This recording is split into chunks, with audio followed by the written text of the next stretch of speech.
पानी पूरी बेचने वाली सास की बहू बनी शिप कैप्टन। माँ तुम आ गई, बैठो मैं चाय बनाती हूँ। मतलब कि तूने अभी तक खुद भी चाय बनाकर नहीं पी? अरे पढ़ने में इतना भी क्या मगन हो जाती है?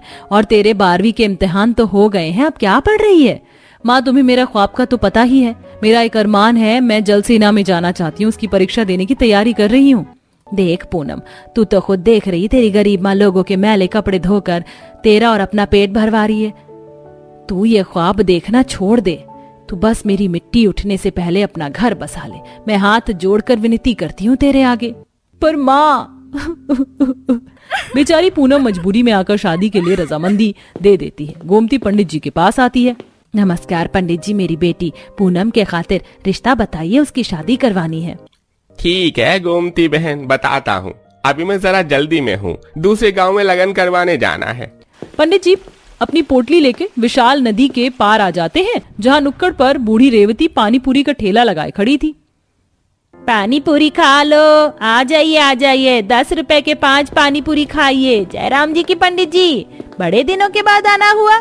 जयराम जी की रेवती बहन, वो मैं किसी के यहाँ शादी करवाने आया हूँ। पंडित जी मेरे माधव के खातिर भी कोई लड़की बताइए, हमें दहेज नहीं लेना, केवल घर की लक्ष्मी चाहिए जो आकर मेरा घर सहेज दे। अरे ये तो वही बात हो गई रेवती बहन, बगल में छोरा शहर में ढिंढोरा।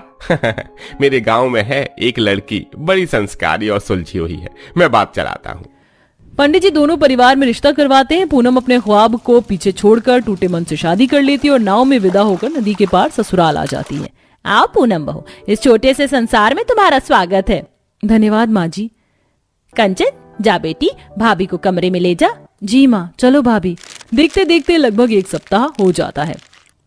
पूनम जरा मेरा जाला उतार कर दे दो, मैं मछलियां पकड़ने नदी पर जा रहा हूँ। जी ये लीजिए। अच्छा माँ मैं जाता हूँ। अच्छा ठीक है माधव बेटा। भाभी आइए ना, हमारे साथ बैठकर पानी पूरी बनवाइए। ठीक है ननद जी। कंचन आ बेटी, तू पूरियां छान दे, तेरी भाभी बेल देंगी, तब तक मैं गोलगप्पों का पानी बना लेती हूँ। माँ जी लाइए, मैं तल देती हूँ पूरियां। तभी पूरी तलते वक्त गरम तेल के छींटे से पूनम का हाथ पैर जल जाता है। माँ! अरे बहू तो ठीक है, तेरा ध्यान कहाँ था? बहू मैं देख रही हूँ जब से तू शादी करके आई है, खोई खोई सी रहती है। क्या तू इस शादी से खुश नहीं थी? तभी पड़ोसन शारदा हाथों में लड्डू का डब्बा लेकर आकर कहती है, ये लो रेवती, मुंह मीठा करो, मेरी बेटी की शादी पक्की हो गई है। लड़का नेवी में है, वो भी कैप्टन है। 10 लाख रुपए तो कैश दे रहे। आखिरकार मेरा होने वाला दामाद शिप चलाता है, समुद्र में तुम्हारे बेटे की तरह मछुआरा थोड़ी है। आंटी जी, माना कि मेरे पति मछुआरे हैं लेकिन मेहनत से कमाते हैं। ये लीजिए आपके लड्डू, आप जा सकती हैं। हाँ जा रही हूँ। अच्छा सबक सिखाया आपने भाभी, बहुत ऐंठ में रहती है ये। माँ जी मैं आपसे अपने मन की इच्छा बताना चाहती हूँ। शादी से पहले मैं शिप की कैप्टन बनना चाहती थी, मगर गरीबी के चलते मेरा सपना अधूरा रह गया। पूनम बहू, आज से तेरा ये सपना तेरी सास का सपना। तू पढ़ और शिप की कप्तान बन, जो कठिनाई आएगी मिलकर सामना करेंगे। इस कदर पूनम की सास उसका हौसला बढ़ाती है और रात में सब लोग बात करते हैं। माँ मैंने सोचा है मैं जो पैसे मछली बेचकर कमाऊंगा उससे हम घर का खर्चा चला लेंगे, और पानी पूरी बेचकर मैं जो कमाऊंगी उससे बहू की पढ़ाई में लगाएंगे। अगले दिन से रेवती जाग कर सुबह 4 बजे उठकर पानी पूरी बनाकर बेचने निकल जाती है। पानी पूरी, खट्टी मीठी पानी पूरी खा लो। आज तो आधा दिन गुजर गया, 1 रुपए की बिक्री नहीं हुई। ऐसे तो बात नहीं बनेगी। रेवती सड़क किनारे लगे ठेले को बाजार में ले जाती है, जहाँ खूब भीड़ भाड़ थी। 10 रुपए में 5 पानी पूरी भैया, 10 रुपए के 5 पानी पूरी, साथ में पापड़ी एकदम मुफ्त, आओ और खाओ। रेवती की पानी पूरी इतनी स्वादिष्ट थी कि खूब सारे लोग खरीद कर खाते हैं। बहुत ही स्वादिष्ट और सबसे सस्ती पानी पूरी बेच रही हो तुम अम्मा। 50 रुपए की पानी पूरी पैक कर दो। बहुत ही स्वादिष्ट और सबसे सस्ती पानी पूरी बेच रही हो तुम अम्मा, 50 रुपए की पानी पूरी पैक कर दो। हाँ बेटी अभी देती हूँ। तभी एकदम से पुलिस वाला आता है और उसे जोर से लाठी मारता है। अरे ओ गरीब बुढ़िया, चल हट यहाँ से, हटा ठेला यहाँ से। बिना परमिशन के ठेला लगाया कैसे तूने? है बस 2 मिनट दीजिए दरोगा बाबू, हटा लूंगी ठेला। इतने में पुलिस वाला उसे सर पर मार देता है, जिससे बेचारी के खून आ जाता है। रेवती घर आ जाती है। ये लो पूनम बहू तुम्हारी किताबों के पैसे, कल जाकर किताब खरीद लाना। माँ जी आपके सर पर इतनी गंभीर चोट कैसे आई? अरे बहू वो रास्ते में थोड़ी फिसलन थी तो फिर गिर गई थी। माँ जी झूठ मत बोलिए, ये गिरने का चोट का निशान नहीं है, किसी ने आपको मारा है। रेवती रोते हुए सब कुछ बताती है, जिस पर पूनम फूट फूट कर रोने लगती। माँ जी, मैं शिप की कप्तान बनना चाहती हूँ, लेकिन इस कदर नहीं, मुझसे नहीं होगा। बहू, मेरी बात ध्यान से सुनो। अभी थोड़े वक्त का कष्ट सह लेना, आने वाले वक्त में हमें तू खुशी देगी। जब तू कप्तान बन जाएगी तो ये हालत और ये दुख भी मिट जाएंगे। अपनी गरीब सास की हौसला बढ़ाने पर पूनम रात रात भर जाग कर लालटेन में पढ़ाई करके नेट की परीक्षा देती है, जिसमें वो पास हो जाती है। देखा बहू, तूने अपनी लगन मेहनत से पहली सीढ़ी पार कर ली। हाँ माँ जी, लेकिन माँ जी अब मुझे समुद्र में शिप चलने का ट्रेनिंग भी करना होगा और उसका खर्चा लाखों रुपए का है, कैसे पूरा होगा? तो चिंता मत कर, वो विधाता बेड़ा पार लगाएगा, सब होगा। अच्छा, मैं मछली पकड़ने जा रहा हूँ।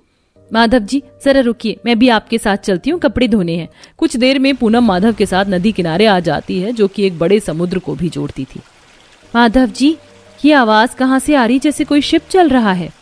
हाँ, वो दरअसल नदी के थोड़ी दूर पर समंदर लगता है। वहाँ पर जल सेना के लोग शिप चलाने की ट्रेनिंग सीखते हैं। अच्छा, मेरी बड़ी इच्छा थी देखने की, आप दिखाएंगे? माधव पूनम को समुद्र के पास ले जाता है, जहाँ जलसेना की सफेद वर्दी में कुछ आदमी शिप चला रहे थे और शिप का कैप्टन उन्हें कंट्रोल कर रहे थे। तभी एकदम से समुद्र के अंदर तेज तूफान आता है, जिससे शिप बेकाबू होने लगती है। कैप्टन विक्रम, संभाल कर चलाओ, don't lose your patience. Madhav ji, आप मुझे शिप के पास लेके चलिए। थोड़ी देर में दोनों नदी से शिप के पास आ जाते हैं और पूनम जहाज को समुद्र से नदी की तरफ मोड़ देती है। वेल डन, आपने ये कैसे किया? जल सेवा में होकर भी हमारा सेंस काम नहीं कर रहा था। सर, समुद्र के तेज बहाव की तुलना में नदी में कम घर्षण और डुबाव का खतरा कम होता है, इसीलिए मैंने शिप को इधर मोड़ दिया था। मैंने परीक्षा में पढ़ा था। वेल डन, वैसे आपका नाम क्या है? जी, मेरा नाम पूनम है और मैं भी आपकी तरह शिप की कैप्टन बनना चाहती हूँ सर, लेकिन इतनी हमारी हैसियत नहीं कि लाखों रुपए लगाकर ट्रेनिंग करूं। तभी दूसरा शिप चालक अंदर से निकल कर आता है। कैप्टन, मौसम विभाग से खबर आई है, अगले कुछ दिनों तक समंदर के हालात खराब रहेंगे, तो अगली अपडेट आने तक हमको यहीं रुकना पड़ेगा। सर, छोटा मुंह बड़ी बात पर जब तक आप गांव में ठहर रहे हैं, मुझे शिप चलाना सिखाएंगे? जी बिल्कुल, ये तो हमारा फर्ज है। जलसेना के नेवी सहकर्मी जैसे गरीब पूनम के लिए सुनहरा मौका लेकर आए थे। पूनम जी जान लगाकर कुछ ही दिनों में शिप चलाना सीख लेती है और आखिर इम्तिहान भी पास कर लेती है, जिसके बाद शिप के कैप्टन के रूप में उसका चयन होता है। वेल डन मिसेस पूनम, आपकी काबिलियत को देखकर हम आपको कैप्टन के पद के लिए चुनते हैं।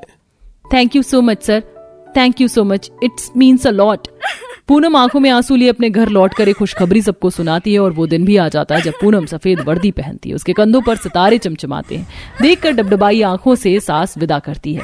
जाओ बहू, और दुनिया को बता दो कि एक गरीब पानी पूरी बेचने वाली सास की बहू भी शिप की कैप्टन बन सकती है। माँ जी, ये आपकी तपस्या का फल है जो मैं कैप्टन बन गई हूँ। मैं चलती हूँ। पूनम आशीर्वाद लेकर नौकरी के लिए चली जाती है और कुछ महीनों बाद जब वह लौट कर आती है तो पूरा गांव उसे फूलों की माला पहनाकर स्वागत करते हैं। गरीब निशा अपने घर में बेड पर बैठकर फ्रूट्स खा रही होती है कि तभी अमीर सपना उसके पास आती है और उसका हाथ पकड़कर उसे बोलती है, निशा, तू मेरे साथ बाहर चल, मुझे तुझे कुछ दिखाना है। सपना जबरदस्ती निशा को अपने साथ बाहर ले जाती है और अपनी कार दिखाती है। अब वो दोनों कार के अंदर बैठते हैं। कैसी लगी हमारी कार?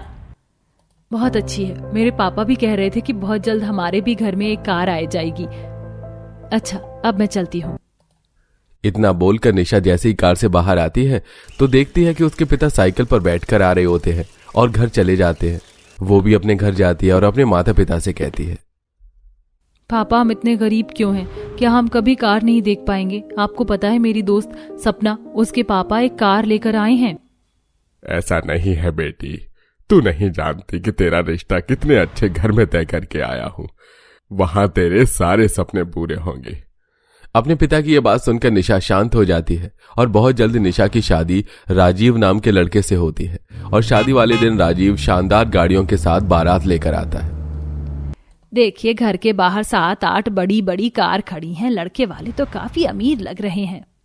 अरे लड़के वाले बहुत अच्छी फैमिली से हैं, तभी तो मैंने अपनी बेटी का रिश्ता तय किया है।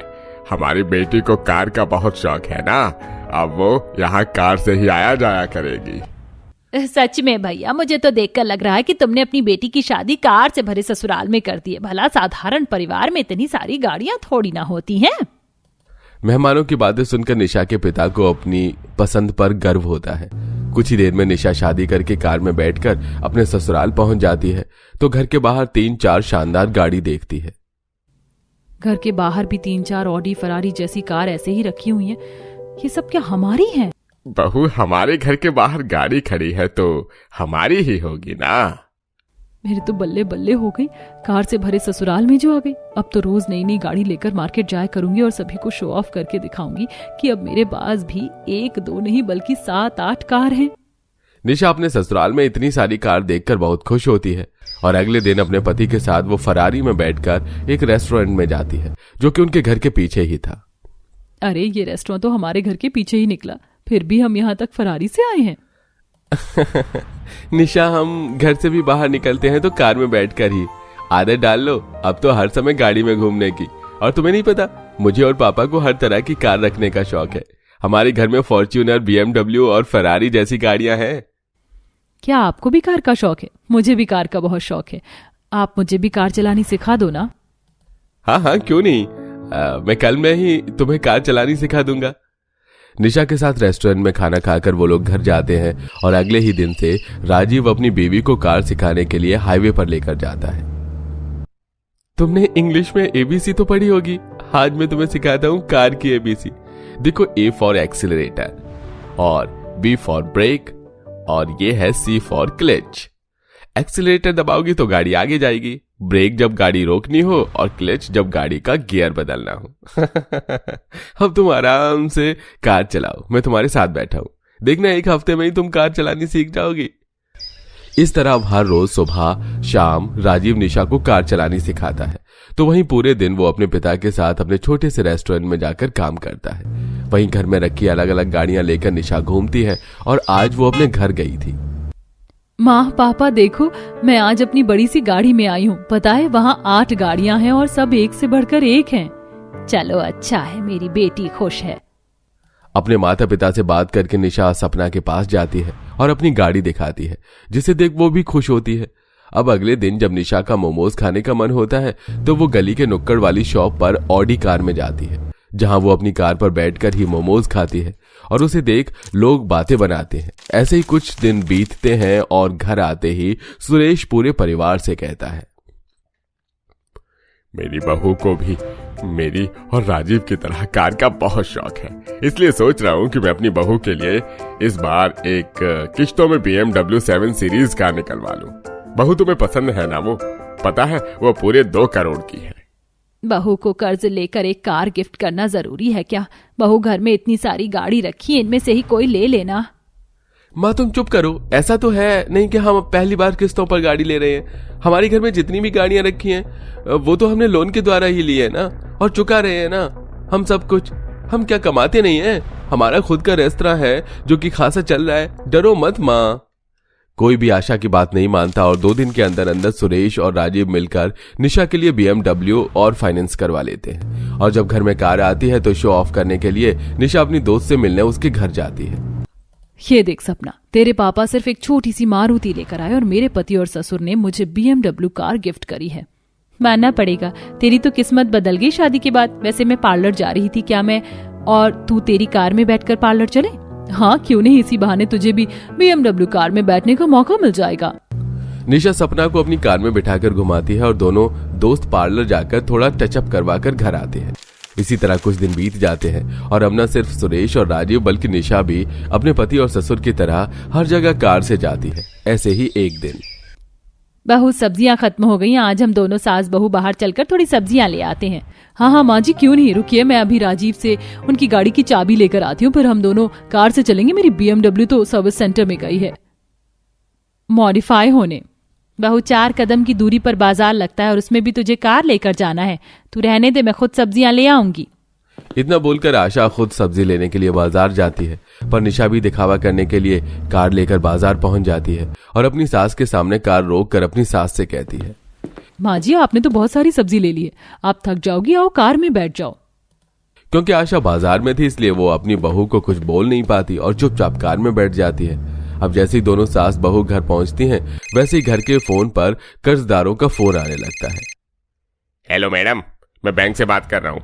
सुरेश जी ने 20 लाख का लोन लिया था, 6 महीने हो गए हैं और उन्होंने अब तक एक भी किस्त नहीं भरी है। अगर ऐसे ही चलता रहा तो हमें आपके घर नोटिस भेजना पड़ेगा।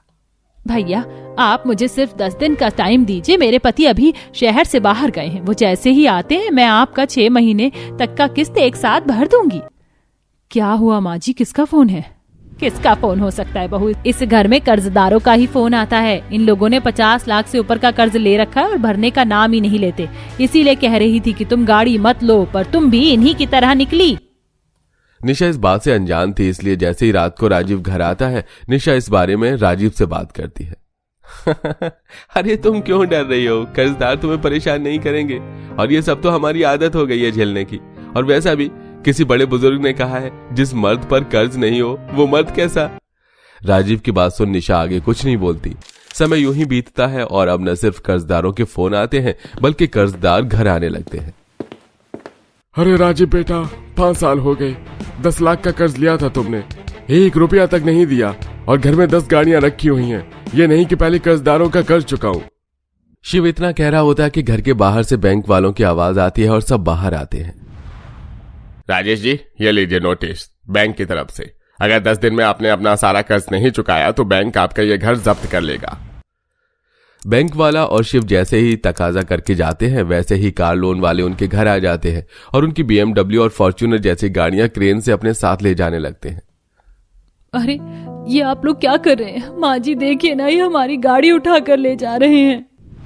मैडम, अगर किस्त नहीं भरोगी तो गाड़ी तो ले जानी ही पड़ेगी ना। अरे देखो कैसे बेशर्म लोग हैं, कर्ज में डूबे पड़े फिर भी नई गाड़ियां घर में आ रही। कर्ज नहीं चुकाएंगे तो इसी तरह लोग घर आया करेंगे ना।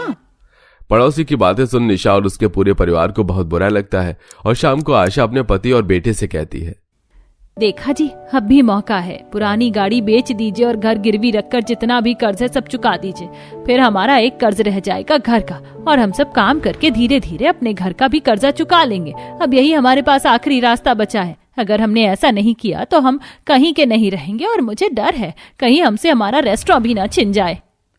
माँ जी बिल्कुल सही कह रही हैं, इस बार माँ जी की बात प्लीज मान लीजिए। सही कह रही हो निशा, अगर इस बार भी हमने माँ की बात नहीं मानी तो हम भूखे मर जाएंगे। अब हम अपनी मेहनत से पैसे जोड़कर गाड़ी लेंगे, न कि कर्ज पर। इस बार निशा और आशा के कहने पर राजीव और सुरेश उनकी बात मान लेते हैं और अपना घर गिरवी रखकर सारा कर्ज चुका देते हैं, जिसके बाद पूरा परिवार दिन रात मेहनत करता है और गाड़ियों का सारा कर्ज चुकाने में 5 साल बीत जाते हैं। और इन 5 सालों में वो सब इतना स्ट्रगल करते हैं कि उन्हें समझ आ जाता है कि इंसान को उतने ही पैर फैलाने चाहिए जितनी बड़ी चादर होती है।